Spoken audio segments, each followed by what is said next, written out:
जय हिंद दोस्तों, स्वागत है मेरे भाई आप सभी के एक बहुत ही जबरदस्त वीडियो में।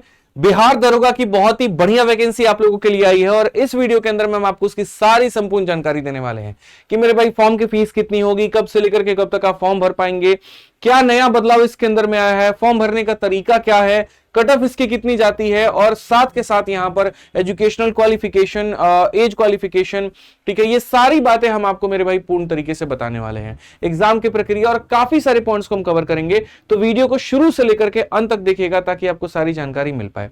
अभी अगर आप जाओगे तो बिहार दरोगा के मेरे भाई यहां पर जो बिहार गवर्नमेंट है उसकी वेबसाइट पर आप जाओगे तो ये आपको नोटिफिकेशन मिल जाएगा। इसको पूरी तरीके से तोड़ करके मेरे भाई हम आपको बता देते हैं ताकि आप समझ पाएं। तो सबसे पहले अगर आप देखोगे तो ये सब इंस्पेक्टर की बहाली है और ये 2025 में आई है, जिसका कंप्लीट डिटेल आपके सामने है। फॉर्म भरने की अगर हम डेट की बात करें दोस्त यहां पर, तो फॉर्म जो आपका भरने का डेट है वो शुरू हो जाएगा 26 सितंबर से, यानी मेरे भाई 26 तारीख से आप इसका फॉर्म भर पाएंगे और उसी वेबसाइट पर भर पाएंगे। और अंतिम डेट जो रहेगा वो रहेगा 26 अक्टूबर 2025। कुल मिलाकर के आपको 1 महीने का वक्त मिलता है।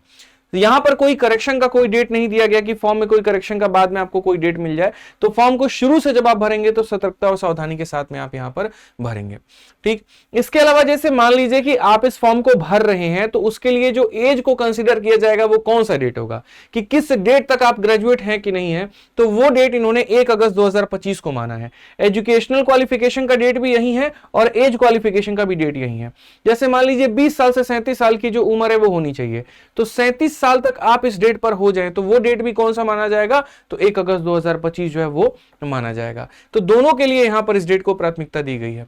इसके अलावा अगर हम बात करें इसके फीस को लेकर के, तो इसका फीस मेरे भाई यहां पर 100 रुपए है। किसी भी कैटेगरी के अगर आप मेल हैं या किसी भी कैटेगरी के अगर आप फीमेल हैं, फॉर्म का फीस आपका 100 रुपया ही लगेगा और ये मेरे भाई सीधा सीधा ऑनलाइन मोड में होगा। यहां पर कोई बैंक का चालान वालान के माध्यम से कोई पेमेंट नहीं होगा। तीसरे अगर हम वैकेंसी की बात करें तो कुल मिलाकर के जो वैकेंसी हमारे सामने है वो 1799 है और ये बढ़िया वैकेंसी है। हर बार 200, 400, 500 इतनी वैकेंसी होती थी, लेकिन इस बार इन्होंने वैकेंसी को थोड़ा बढ़िया बढ़ा दिया है। कुल मिलाकर के 1800 पद आप यहां पर कह सकते हैं और ये पूरे 1800 पद का मेरे भाई यहां पर ये ब्यौरा है 1799 पदों का। इसमें अगर आप देखोगे तो मेल कैटेगरी में एससी के 210 पद हैं और फीमेल में इसका 35% यानी 74 हो गया। एसटी में अगर आप देखोगे तो मेल के 15 पद हैं तो इसका 35% के करीब में यानी 5 पद यहां पर हो गए। ईबीसी में अगर आप देखोगे तो 273 है मेल में और फीमेल में हमारे 96 है। बीसी यानी बैकवर्ड क्लास में आप देखोगे 222 है और 78 है। बीसी वुमेन में 42 है। जनरल में मेरे भाई मेल में 850 पद हैं तो महिलाओं में 298 है। ईडब्ल्यूएस में अगर आप देखोगे तो 180 पद हैं मिलके और इसके कितने हैं, 63 हैं। इस तरीके से कुल मिलाकर के हमारा 1799 पद हो जाता है, जो कि एक बढ़िया दरोगा के हिसाब से ये वैकेंसी है। एजुकेशनल क्वालिफिकेशन की अगर हम बात करें तो देखिए, जैसे मैं हमेशा कहता हूं, कांस्टेबल की जितनी भी बहाली होती है वो 10वीं लेवल पर होती है और दरोगा की जितनी भी बहाली होती है वो ग्रेजुएशन लेवल पर होती है। तो चूंकि ये दरोगा की बहाली है तो इसके लिए तुम्हें ग्रेजुएशन चाहिए और एक बढ़िया यूनिवर्सिटी से चाहिए, बढ़िया मान्यता प्राप्त संस्थान से चाहिए। ऐसा नहीं कि कोई भी फर्जी कोई भी लोकल जगह से तुमने करवा दिया। और जो ग्रेजुएशन की डिग्री मानी गई है वो यहां पर मानी गई है ऑन और बिफोर 1 अगस्त 2025। इस डेट तक होना चाहिए या इस डेट के पहले तक होना चाहिए। अगर इसके बाद में तुम्हारी डिग्री आती है तो तुमको मान्यता नहीं मिलेगी, तुम फॉर्म नहीं भर पाओगे और भर भी लिए तो तुमको पेपर नहीं देने दिया जाएगा, नल कर दिया जाएगा। यानी मेरे भाई तुम्हारा ग्रेजुएशन 1 अगस्त के बाद का नहीं होना चाहिए, यह ध्यान रख लो। ठीक, एज क्राइटेरिया की अगर हम बात करें तो देखो इन्होंने एज क्या रखा है और बाद में रिलैक्सेशन क्या मिलेगा, ये दोनों को इंक्लूड करके हमने आपके सामने रख दिया है। जैसे अगर आप जनरल कैटेगरी से आते हैं तो जनरल कैटेगरी के चाहे आप मेल हैं तो मेल के लिए 20 साल से लेकर के 37 साल की उम्र जो है वो तय की गई है कि इस कैटेगरी या इतने के बीच के ही लोग जो है यहाँ पर फॉर्म भर पाएंगे। अगर आप 37 साल से ज्यादा की उम्र के हैं तो आप इसके लिए अप्लाई नहीं कर सकते हैं। महिलाओं के लिए 20 साल से लेकर के 40 साल का एज सीमा तय किया गया है। उसी तरीके से अगर हम बात करें तो बीसी और ईबीसी के लिए मेरे भाई जो एज है मेल हो या फीमेल हो 20 से लेकर के 40 साल। एससी एसटी के मेल या फीमेल के लिए 20 से लेकर के 42 साल। अगर आप गवर्नमेंट एम्प्लॉई हैं तो 5 साल इसमें जोड़ लीजिए। जैसे जनरल कैटेगरी के गवर्नमेंट एम्प्लॉई हैं तो इसमें 5 जोड़ लीजिए। यहां पर आप बीसी के गवर्नमेंट एम्प्लॉई है तो इसमें 5 साल जोड़ लीजिए, ऐसे कर लीजिए। और अगर आप एक्स सर्विस मैन पहले ऑलरेडी आप नौकरी कर चुके हैं, ठीक है, दो ही कंडीशन होता है, या तो पहले नौकरी कर चुके हो तो एक्स सर्विसमैन में आ गए, या अगर कर रहे हो तो भी गवर्नमेंट एम्प्लॉई में आ गए। तो एक्स सर्विसमैन में आ गए तो 3 साल जोड़ लो और गवर्नमेंट एम्प्लॉई है तो भी 5 साल जोड़ लो मेरे भाई। ठीक है, अब बात आती है, चलो ये हमारा एज का क्राइटेरिया हो गया। एज भी काउंट होगा 1 अगस्त 2025 तक, उस डेट तक आपका मैक्सिमम एज होना चाहिए। ठीक है, अगर उसके बाद आपका एज मेरे भाई आता है तो फिर आप फॉर्म नहीं भर पाएंगे, ध्यान रखिए।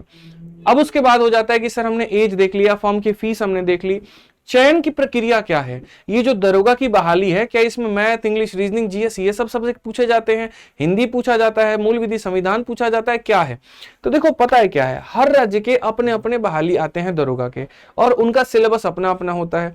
जब आप दिल्ली पुलिस सब इंस्पेक्टर की बात करते हो वो सीपीओ में आता है, जो कि सेंट्रल गवर्नमेंट की जॉब है, तो उसमें जनरली जो स्ट्रक्चर होता है वो वही होता है जो एसएससी, सीजीएल या सीएचएसएल का होता है। लेकिन वहीं जब आप यूपी दरोगा में चले जाते हो तो वहां पर आपको हिंदी जैसा शब्द, मूल विधि और संविधान जैसा शब्द देखने को मिलता है। वहीं आप बिहार में चले जाओ तो बिहार में क्या क्या मिलेगा वो समझो। तो बिहार में सबसे पहले होते हैं आपके 3 चरण। पहला होता है आपका प्रीलिम्स, प्रीलिम्स के बाद में होता है फिर मेंस, मेंस के बाद फिर होता है फिजिकल, फिजिकल के बाद फिर होता है मेडिकल, और तब डॉक्यूमेंट वेरिफिकेशन करा करके आपको नौकरी दे दी जाती है। तो जब आप इसके प्रीलिम्स की बात करोगे तो 200 नंबर का मेरे भाई आपका पेपर होता है, ठीक है, और जिसके अंदर में जीके और करंट अफेयर के ज्यादा क्वेश्चन रहते हैं, 5-6 सवाल गणित वणित के आगे तो आगे, नहीं तो ज्यादातर सारा का सारा क्वेश्चन मेरे भाई जीके का रहता है।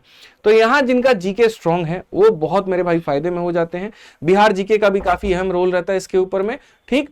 फिर जब आप प्रीलिम्स दे देते हैं, प्रीलिम्स में अगर मैं आपको बात करूं मेरे भाई, कुल मिलाकर के 2 घंटे मिलते हैं, ठीक है, और यहां पर 200 नंबर का पेपर आपका होता है। प्रीलिम्स को क्वालिफाई करने के बाद में फिर आप आ जाते हैं मेंस में।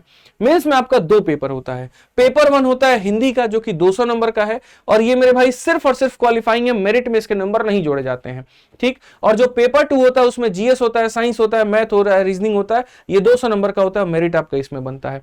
ऐसा कहा भी जाता है मेरे भाई कि अगर आपको पहला वाला प्रीलिम्स क्वालिफाई करना है तो आपको मेरे भाई 74 से 77 से बीच में सही उत्तर करके आने पड़ेंगे आपको, मेल के लिए, और फीमेल के लिए 70 के आसपास आपको जो है सही करके आना पड़ेगा, तब जाकर के बात बनेगी। इतने सवाल सही करके आने पड़ेंगे, मतलब मैं आपको ये कह रहा हूं प्रीलिम्स में। फिर प्रीलिम्स के बाद में आप आ जाते हो मेंस में। मेंस में हिंदी क्वालिफाइंग है, मेरिट में नहीं जुड़ेगा, लेकिन आपको 30% नंबर कम से कम लेकर के आना पड़ेगा। हमेशा मेरे भाई वैकेंसी का एक x गुना लोग जो है यहां पर आपको फिजिकल टेस्ट के लिए बुलाया जाता है, जो कि ये वैकेंसी में साफ तौर पर इन्होंने दिया भी था कि इतने मेरे भाई देखो, अंतिम रूप में सफल अभ्यर्थियों की मेधा सूची लिखित परीक्षा में प्राप्त अंक के आधार पर यहां पर जो है वो बनती है, जो आप पेपर देते हो उसके आधार पर मेरिट आपका बनता है।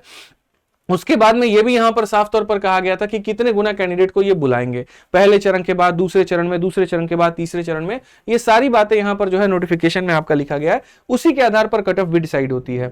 जितना ज्यादा स्केलिंग फैक्टर होता है कट ऑफ उतनी कम जाती है, अगर स्केलिंग फैक्टर कम हो गया तो कट ऑफ ज्यादा जाएगी। जब आप मेरे भाई ये पूरा पेपर दे देते हो, प्रीलिम्स दे देते हो, मेंस दे देते हो, तो फिर आपका पीटी होता है, फिजिकल एफिशिएंसी टेस्ट। इसके अंदर में आपके शरीर की मापता और साथ में यहां दौड़ और कूद भी हो जाता है। इसको भी क्वालिफाई कर लेते हैं तो लास्ट में मेडिकल हो जाएगा और आपका डॉक्यूमेंट वेरिफिकेशन हो जाएगा और आपको आपकी नौकरी मिल जाएगी। तो इसके बारे में थोड़ा हम लोग डिटेल में चलते हैं। चरण आपको समझा दिया, प्रीलिम्स है, फिर मेंस है, फिर पीटी है, फिर मेडिकल है।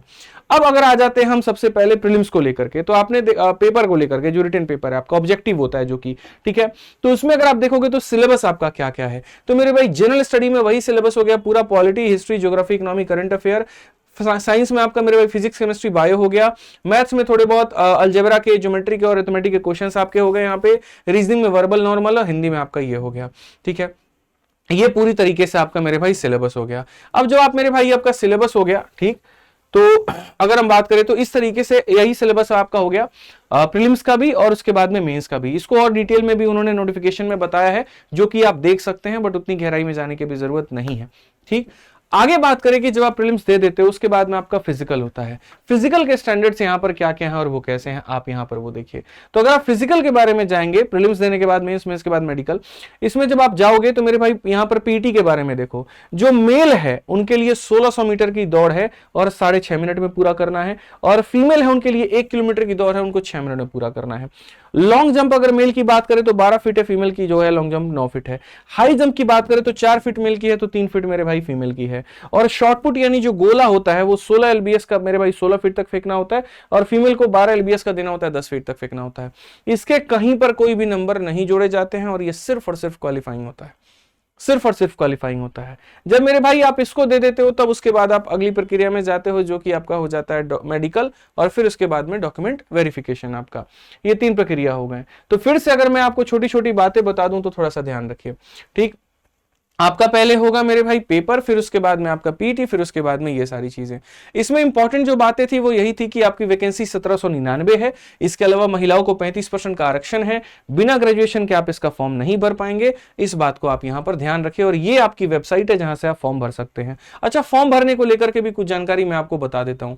सबसे पहले तो एक ऐसा एक्टिव मोबाइल नंबर और एक ऐसा ईमेल आईडी रखना जिस पर ओटीपी आ पाए। साइबर कैफे वाले से भरवाने जाते हो, दिक्कत ये हो जाती है वो अपना मोबाइल नंबर अपना ईमेल आईडी डाल देता है और बाद में दिक्कत तुम्हें होती है। तो ये मत करना, नंबर और ईमेल आईडी अपना ही रखवाना। इसके अलावा फोटो और सिग्नेचर तुम्हारा बहुत क्लियर होना बहुत जरूरी है। जितने भी तुम्हारे पास में सर्टिफिकेट है वो वैलिड हो और अपने तय समय के डेट के पहले के हो। बाद के सर्टिफिकेट मेरे भाई कोई मायने वहां पर नहीं रखते हैं, ठीक है। एक आवेदक सिर्फ एक ही फॉर्म भर पाए, इस बात का भी ध्यान रखो। उससे ज्यादा फॉर्म भरोगे तो रिजेक्शन हो जाएगा। पेमेंट कंफर्म होने के बाद ही मेरे भाई फॉर्म को सबमिट करना, नहीं तो मत करना। यहां ध्यान रखना इस बात का, ठीक है। तो ये हमारी तरफ से पूरी जानकारी थी। इसके अलावा अगर बहुत लोग पूछते हैं कि सर इसमें सैलरी वैलरी का पैसा वैसा का थोड़ा क्या सीन है, तो हमने उसको भी इंक्लूड कर दिया कि जो देखो ये लेवल 6 की नौकरी है, जहां पर अगर आप देखोगे इन हैंड सैलरी आपको 49,000 से लेकर के 52,000 तक अप्रोक्स में शुरू में मिल रही होती है, क्योंकि पहले ट्रेनिंग होता है, ट्रेनिंग के बाद फिर आप काम करते हैं, तो लगभग इतनी सैलरी आती है। इसके अलावा जो एक्स्ट्रा आपके पर्क्स होते हैं वो अलग होते हैं, जैसे महंगाई भत्ता, डीए आपको डियरेंस अलाउंस मिलता है, एचआरए हाउस रेंट अलाउंस मिलता है आपको, यानी आपको अगर क्वार्टर मिल गया तो ठीक है, नहीं मिला तो उसका पैसा मिलेगा। टीए मतलब ट्रांसपोर्ट अलाउंस आपको मिलता है, ठीक है, पुलिस में ये होता भी है। और साथ में स्पेशल पुलिस अलाउंस जो होती है वो भी आपको मिल रही होती है, ठीक है। प्रमोशन की बात करें तो सब इंस्पेक्टर से इंस्पेक्टर, इंस्पेक्टर से डीएसपी, और बीच में भी काफी सारा रहता है। तो ये पूरा एक प्रमोशन का आपका प्रणाली हो गया, ठीक। तो मेरे भाई चैनल आपका अपना है, इसको सब्सक्राइब कर लीजिए। कोई भी नोटिफिकेशन कुछ भी आता है तो सर्वप्रथम आपको जानकारी यहीं से मिलेगी और सटीक मिलेगी। बाकी इसके अलावा अगर आपका मन में कोई डाउट है तो आप यहां बता दीजिए। बाकी बिहार दरोगा की तैयारी हमारी आरजी स्टेट एग्जाम पर हमारी टीम बहुत बेहतर तरीके से कराएगी, तो आप उसको फॉलो कर सकते हैं, बढ़िया से आप उससे पढ़ाई कर सकते हैं, ठीक है। मिलेंगे अगली वीडियो में जल्द। इतना ही, आज के लिए इतना ही। बहुत बहुत धन्यवाद। जय हिंद।